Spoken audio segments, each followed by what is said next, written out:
내일 민주당 후보가 결정이 되겠죠. 그런데 뭐 안철수 원장 측에서는 한 19일쯤 지금 발표한다고 그러죠. 그런데 발표하고 나서도 그러면은 이렇게 대진표가 확정이 되는 거냐? 이제 그것도 아니란 말이죠. 지금 야권은 단일화하겠다고 지금 나서고 있으니 단일화하는데 얼마나 시간이 걸릴지 알 수가 없습니다. 이러다 보면 한 11월 달쯤 중하순에 가서야 어떻게 대진표가 이 결정이 되면 도대체 국민들은 한 달 정도밖에 남지 않은 그런 선거 속에 기간 속에서 어떻게 후보자를 판단하고 어떻게 누구한테 우리 5년간을 맡기겠습니까? 이 세금도 내고 하는 우리가 말이죠. 그래서 이 국민들 좀 생각을 해주셔서 정치권이 이렇게 해서는 안 된다. 이건 정답이 아니다. 저는 그렇게 생각을 합니다. 네, 김민정 교수님. 네, 이번 선거는 저는 굉장한 특이성이 있는 선거다 이렇게 생각을 합니다. 첫 번째 특이성은 이 총선과 대선이 같이 있는 선거가 참 별로 없는데 이번에 총선과 대선이 있기 때문에 대선의 시계가 늦게 돌아가기 시작했다라고 하는 측면이 있는 것 같습니다. 그리고 또 하나 굉장히 재미있는 것은 작년 10월부터 굉장히 재미있는 두 개의 역학관계가 지금 존재한다고 생각을 하고 있는데요.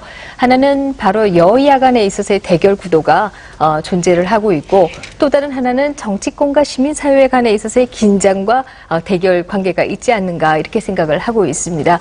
작년 10월에 우리가 많이 얘기했던 것이 바로 정당의 몰락이다, 정당의 부재다 이런 얘기들이 많이 나왔었는데요. 그때가 바로 이 시민사회가 정치권에 대해서 굉장히 분노하면서 그러면서 비정치인 출신의 서울시장이 뽑히는 그런 현상이 나타났습니다. 그리고 나서 그 이후로 양당이 서로 경쟁하면서 쇄신하겠다라고 하면서 시민사회의 영향력은 다시 좀 약화되면서 정치권에 대해서 오히려 기대를 가지는 그런 구도가 4월 총선에 만들어졌다 이렇게 볼 수 있는데요. 그런데 4월 총선에서 결국 양당은 모두 국민들에게 굉장한 실망을 주지 않았는가 이렇게 생각합니다. 모두가 굉장히 사당화되고 소위 신패권주의라고 얘기할 수 있는 그런 패권주의로 갔다. 이것이 국민들로부터 다시 정치권에 대해서 분노하고 또 거기에 대해서 비판하는, 냉소하는 이런 현상들이 나타나면서 다시 시민사회의 영향들이 뭔가 정치권을 새로 확 바꿔야 한다.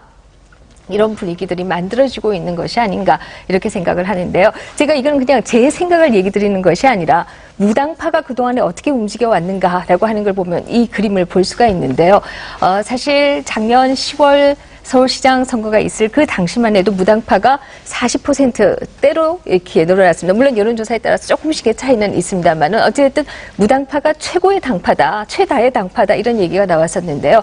이게 4월 총선을 오면서 무당파가 다시 줄어드는 현상이 나타나다가 최근에 오게 되면 다시 새누리당에서 일부가 무당파로 움직이고 또다시 민주당에서 상당수가 무당파로 옮기면서 이 무당파가 굉장히 늘어나고 있는 것을 볼 수가 있습니다. 이 무당파의 확대라고 하는 것은 결국 정치권에 대한 그 실망이 이만큼 높아지고 있다라고 하는 것을 보여주는 것이 아닌가. 그래서 이 두 개의 역학관계가 저는 이번 대선을 어떻게 결정 지을 것인지 중요한 변수가 될 것이다 이렇게 보고 있습니다. 그럼 이번 대선은 여야의 싸움으로 보십니까? 아니면 말씀하신 무당파 대 당파의 싸움으로 보십니까?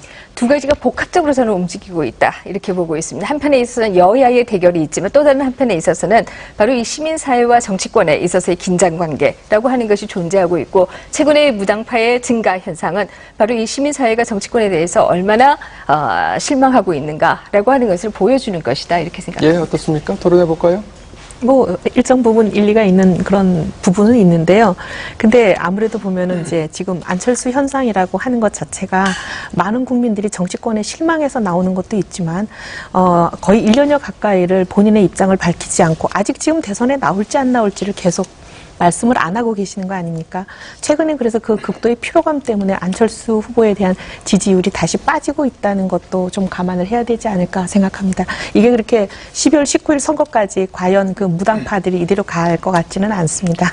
그 시민사회는 시민사회로서의 역할이 있는 거거든요. 그런데 시민사회가 지금 정치권에 들어오기 시작을 했어요. 박원순 시장이 지금 그런 그 역할을 아주 상징적으로 보여준 거고요. 물론 1차적인 책임은 정치권에 있습니다. 여야가 국민들로부터 그 신뢰를 받지 못했기 때문에 이런 현상이 벌어졌습니다만은 그러나 시민사회는 상대적으로 볼 때 국민들로부터 그냥 그 시민사회가 비판 세력, 기존의 정치권에 대한 비판 세력이나 혹은 뭐 중립지대에 있는 세력으로 비춰져 왔거든요. 이 세력이 지금 정치권에 들어오기 시작했다는 걸 의미하는 거고요. 단순히 그러니까 유권자들 중에 무당파의 비율이 늘어났다 줄어났다라고 하는 것보다는 사실상 우리